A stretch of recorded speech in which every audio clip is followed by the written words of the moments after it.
Meus amados irmãos, a paz do Senhor Jesus, sejam bem-vindos ao nosso canal, sejam bem-vindos a mais um comentário da Escola Bíblica Dominical. Deus abençoe sua casa e sua família em nome de Jesus. A nossa lição de hoje é a lição de número 12, que tem como título Acendendo a Candeia e Varrendo a Casa. Lembrando que a nossa lição está toda baseada na parábola da dracma perdida. E trazendo à memória, conta a história de uma mulher que tinha 10 moedas e perdendo uma das moedas, ela acende a luz, ponto importante para a nossa lição, ela acende a luz, ela varre a casa em busca da moeda que havia sido perdida. E ao encontrá-la, faz uma grande festa com vizinhos e amigas. Esse é o texto base da nossa lição. E o primeiro capítulo da nossa lição de hoje fala sobre acendendo a luz em casa. E já abordando o primeiro tópico, por que acender a luz? Na questão da casa física, lá de Israel, a ideia era porque as casas eram muito escuras, muitas vezes nem tinham janela, e por causa dessa escuridão era muito fácil mesmo que alguma coisa pudesse se perder. Mas no nosso caso, para a nossa lição, o acender a luz aqui é a iluminação do Espírito Santo que traz a nós a iluminação dos problemas aonde nós possamos encontrar uma solução. Essa é a ideia. O Espírito Santo vai iluminar a nossa mente para equacionar e solucionar diversos problemas em nossas casas. O primeiro ponto da nossa lição, o segundo ponto diz assim: a candeia estava lá, mas estava apagada. É interessante nós percebermos que na parábola a mulher perdeu a moeda e a casa estava com a luz apagada. Facilitou que as coisas pudessem ser perdidas. Na verdade, quando nós permitimos que a escuridão tome conta da nossa casa, aos poucos muitas coisas vão se perdendo. Você já percebeu que ao entrar em um quarto escuro, depois de um tempo a sua visão se adapta àquela escuridão?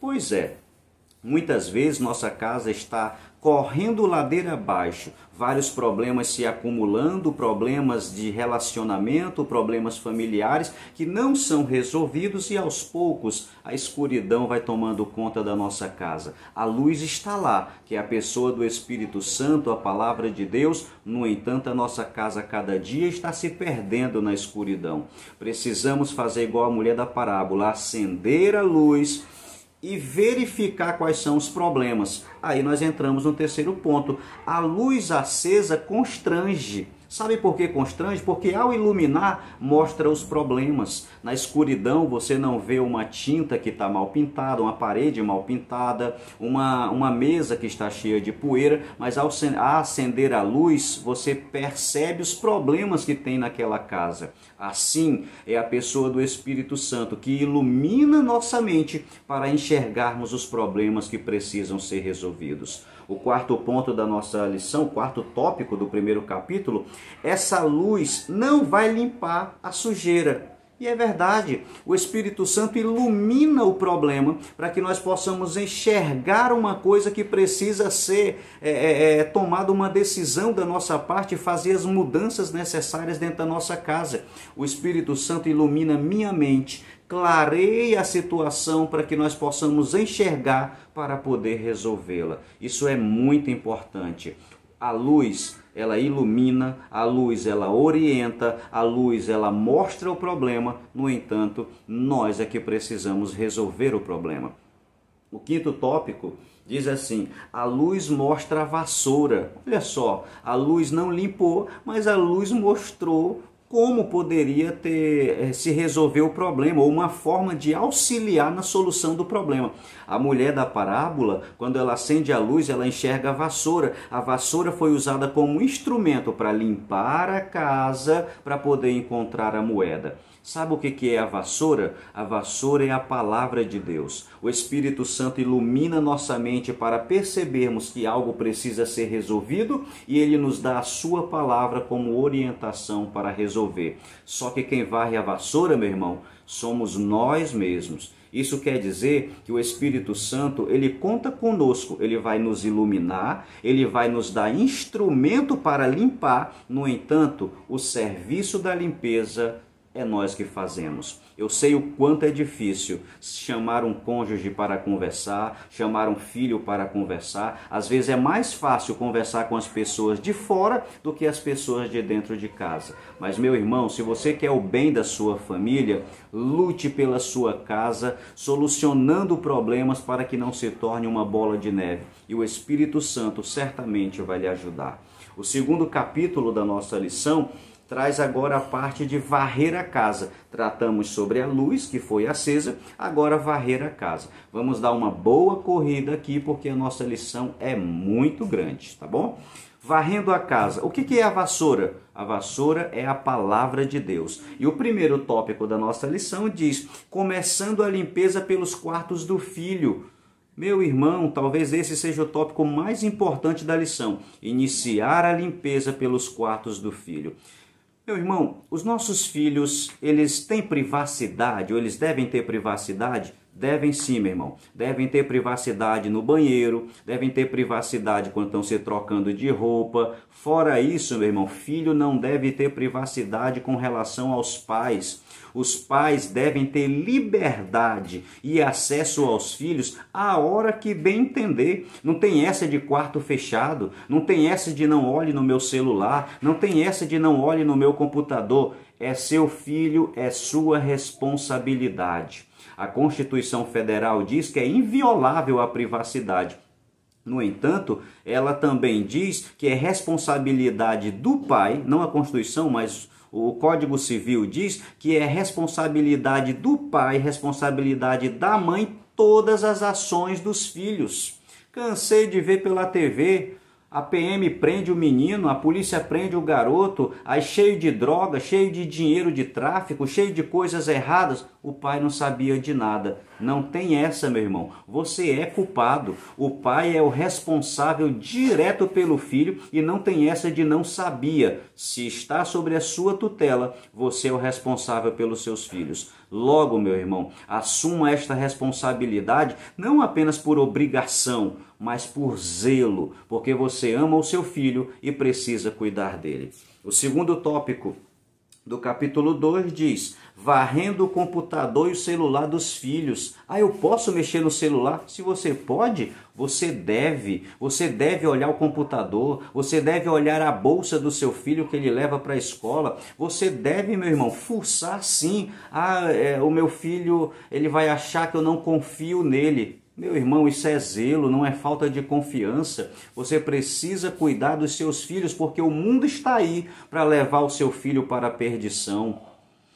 Quando eu liderava ainda os jovens, eu me lembro de uma ocasião em que uma jovem daqui da nossa cidade, ela foi influenciada por um cara na internet para abandonar a sua família, para ir para o Rio Grande do Sul, para poder ir morar lá com um homem que se dizia que iria casar com ela, aconselhando a menina de 14, 15 anos fugir dos pais e da mãe, do pai e da mãe, para poder ir para o Rio Grande do Sul. Meu irmão, tome cuidado com o seu filho. Você não sabe o que ele acessa, você não sabe a quantidade de coisa ruim que tem na internet. Tome conta dos seus filhos. O terceiro tópico, ainda do capítulo 2, varrendo o quarto do casal. Esse tópico aqui fala sobre o divórcio do sono. O que é divórcio do sono? É os cônjuges, né? O marido e a esposa, dormir em quartos separados. Meu irmão, o normal é você sentir falta quando o seu cônjuge não está com você no seu quarto e não decidir dormir em quartos separados. Se você faz isso, meu irmão, alguma coisa está levando vocês a dormir em quartos separados. A maioria dos problemas familiares tem a ver com problema de convivência, com problemas de opinião, mas eu também não descarto problemas espirituais. Então, meu irmão, vigie na sua casa. O espaço que vocês estão criando dentro do casamento de vocês pode ser uma brecha para o inimigo entrar e fazer ciranda dentro da sua casa e do seu casamento. Tome cuidado, volte a dormir com o seu cônjuge, estejam juntos no mesmo quarto. Vocês foram casados para ser uma só carne e uma só carne não dorme em quartos diferentes. Vigie, o seu casamento possa estar em perigo. Quarto tópico. o problema do coleito. O que é coleito, irmão Johnny? Coleito são os filhos dormindo dentro do quarto do casal. Aqui existe um pequeno problema. Existem muitos motivos para que um filho possa dormir no quarto do casal. Pode ser um problema de doença, ou a criança é recém-nascida, ou a casa é muito pequena, né? Não tem lugar para botar o menino. Então existem alguns problemas que são justificáveis. A questão é, se você for atrás de justificativa para deixar o seu filho dentro do quarto, você vai achar. Se você for atrás de justificativa para tirar o seu filho do quarto, você também vai achar. Então isso significa, meu irmão, que o casal é que precisa junto tomar a decisão de que momento é que o seu filho deve sair de dentro do quarto. A nossa lição dá uma orientação muito importante. O problema do coleito, dos filhos dormindo dentro do quarto, é danoso pela morte da privacidade e da intimidade do casal. Ou seja, se a permanência do filho dentro do quarto está trazendo problemas de relacionamento e intimidade para o casal, então, meu irmão, você deve resolver esse problema tirando o menino de dentro do quarto. Eu fiz uma pesquisa na internet para saber qual é a melhor data para tirar um filho de dentro do quarto. Sabe o que foi que eu descobri? É que quando o menino chega da maternidade, já é a idade de dormir em outro quarto. Então, se você tem quarto separado na sua casa, talvez essa seja a orientação. A minha esposa, ela fez uma pesquisa na busca de poder tirar a nossa filha de dentro do nosso quarto e ela descobriu que esse costume é um costume muito nosso. Os americanos, por exemplo, os filhos ao nascerem já vão dormir num quarto separado. Nós é que acostumamos os nossos filhos em nossos quartos e muitas vezes somos nós é que temos o medo e o receio de tirar o menino do quarto, porque o menino, na verdade, já está pronto para ir para o quarto dele e é você que está demorando. Meu irmão, ajude o seu casamento, ajude a sua intimidade. Talvez a mulher não esteja sentindo nenhum problema, mas talvez o marido esteja com problema por causa disso. Talvez a intimidade de vocês esteja com problema por causa da presença do filho. Então, meu irmão, sente com o seu cônjuge, converse com ele e faça aquilo que é melhor para o seu casamento. O quinto ponto da lição diz: o problema da pornografia no quarto do casal. Meu irmão, a pornografia traz muitos problemas. O nosso pastor enumerou alguns aqui. Olha só, o princípio é simples. Se você coloca lixo em sua mente, certamente vai sair lixo. E isso é uma grande verdade, meu. Pornografia não tem nada a contribuir para o seu casamento. Então deixe de fazê-lo. Olha só, pornografia obscurece a forma como o marido vê a esposa, porque ele passa a ver a esposa apenas como objeto. A intenção dele na hora da intimidade é apenas satisfazer os seus próprios desejos e não haveria ali uma satisfação mútua, um prazer entre os dois. Olha só o que diz mais a lição. Destrói a confiança, põe obstáculo à intimidade sexual, destrói a autoestima do casal e degrada as mulheres. A pornografia é a porta de entrada para a infidelidade conjugal e conduz à insatisfação com o cônjuge. Isso é uma extraordinária verdade.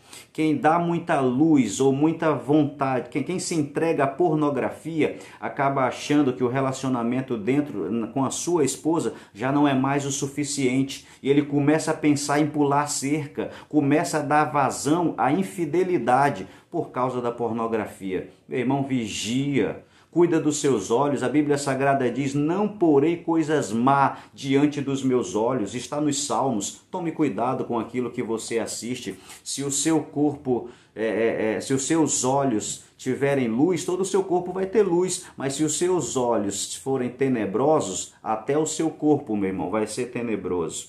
Capítulo 6. O problema da TV no quarto do casal. O nosso pastor enumera aqui para nós que o maior problema da televisão no quarto do casal é a distração. Distraindo, você acaba perdendo o interesse da sua esposa, o interesse no seu esposo, acaba substituindo o tempo que vocês poderiam ter entre vocês com a distração da televisão. Então, possa ser, se você já colocou a televisão no seu quarto, possa ser um problema muito grande tirar, porque você já se acostumou com isso, mas talvez seja válido o conselho de retirá-la. Se você ainda não colocou, pense bem antes de fazê-lo, porque talvez tenha o benefício da comodidade, mas tenha os malefícios que a televisão possa distrair você do seu cônjuge. 7º ponto, varrendo a sala da casa. Televisão, a babá eletrônica, né? Aqui o nosso pastor aborda a situação de que a televisão em si ela não é um problema, mas a sua programação nela transmitida possa ser um problema. Meu irmão, a televisão ela tira as verdades e as morais e os valores das famílias. Infelizmente, não são todos os programas, mas alguns programas sim. Daqui a pouco está ali o crente assistindo a televisão e torcendo para que o fulano deixe a sua esposa para poder ir para um novo relacionamento com a fulana, porque a novela cria todo aquele clima de romantismo, que a felicidade é quando é desfeito um casamento para se unir àquela outra pessoa. Meu irmão, vigia. A televisão traz valores que não são valores cristãos, principalmente as novelas. Então tome cuidado, meu irmão, com aquilo que você assiste. A televisão não é um capeta dentro da sua casa, não. Mas se você utilizar ela dando razões para programas que o capeta possa usá-la, aí, meu irmão, você vai ter um grande problema. Vigie com aquilo que você assiste na sua televisão. 8º tópico, varrendo a discussão na sala de casa. Aqui o nosso pastor aborda uma coisa importante. Meu irmão, haverá sempre alguma razão pelo qual você se desentenda com o seu cônjuge. Não precisa brigar na frente de ninguém, principalmente na frente dos filhos, porque isso mexe com a mentalidade do seu filho. Se os pais não estão sabendo resolver um problema, imagina o filho assistindo aquela briga. Então tome cuidado. Ao varrer a discussão na sala da nossa casa, meu irmão, tira-se a discussão e dê vazão à interação dentro da família. Ao invés de brigar, use a sala da sua casa para interagir. E se houver por algum motivo um problema que precisa ser resolvido, vá para o particular. Não precisa trazer o desespero aos seus filhos ao enxergar certas brigas do casal dentro de casa. Subtópico 9, ou tópico 9, varrendo a cozinha da casa. Aqui o nosso pastor traz uma importante orientação para nós. Utilizar a cozinha da casa como um dos móveis principais, sendo a mesa. A mesa é um ambiente da casa, é um móvel da casa que tem perdido a sua utilidade e é de grande importância para ajudar na comunhão da sua família. Use a mesa da sua casa, meu irmão, para jantar, juntamente com a sua esposa, com a sua filha. Junte a sua família ao redor da mesa, converse sobre o dia, fale sobre como foi o trabalho. Meu irmão, não vá jantar um na mesa, outro na sala, outro no quarto. Cuide da sua família. Existem alguns momentos dentro de casa que favorecem a comunhão. E a mesa da nossa casa, na hora do jantar, do café da manhã ou na hora do almoço, é uma importante ferramenta para trazer comunhão para dentro da sua casa. O tópico 10 da lição diz assim, varrendo nossos lábios. Meu irmão, tome cuidado com aquilo que você fala. Toma cuidado com os palavrões que possam vir a sair da sua boca e tome cuidado também com a maneira que você fala. Tão importante quanto aquilo que você vai dizer é a maneira como você vai dizer. Então vigie com os seus lábios. Não use a sua boca para utilizar palavras torpes, para falar coisas que desagradam a Deus. Não use a sua boca para ferir ninguém, maliciosamente causar o mal, causar fuxico, causar intriga. Meu irmão, vigia. Você é um santo do Senhor e deseja morar no céu? Então vigia com os seus lábios para a glória de Deus. Eu sugiro, a respeito do cuidado com os lábios, de você fazer a leitura de Tiago, capítulo 3, do verso 1 até o verso 13. Medite nessa referência a uma importante orientação acerca dos lábios, a respeito da língua, daquilo que você fala.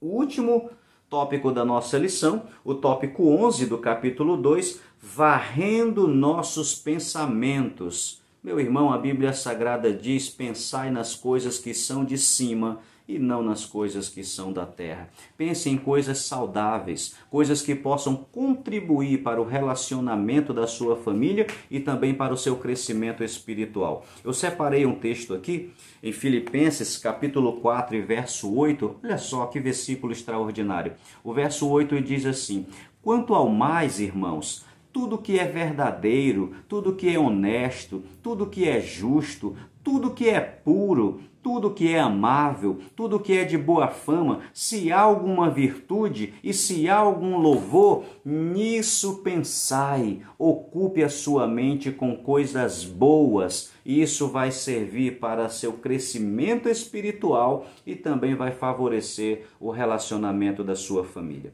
Meus irmãos, aqui encerra a nossa lição. Eu dei uma boa corrida nessa nossa aula porque essa lição é muito grande. Eu faço a sugestão de que você leia a sua lição em casa, verifique, medite em cada coisa que o nosso pastor escreveu, porque essa lição tem sido de grande utilidade para as nossas famílias. Também faço a orientação aos nossos professores que vão ter mais tempo para poder destrinchar essa lição na escola bíblica dominical, que façam um estudo minucioso e que seja de bom proveito para você e para a sua classe em nome de Jesus. Meu irmão, nos apoie, se inscreva no nosso canal, me ajude a divulgar esse trabalho, encaminhe esse vídeo para alguns irmãos que não estão podendo se congregar por causa da pandemia, me ajude a levar a palavra do Senhor e esses comentários da lição da EBD. Aqui fica o meu agradecimento, Deus abençoe você e sua família, em nome de Jesus, muito obrigado e até o domingo que vem, até a nossa próxima aula, em nome de Jesus.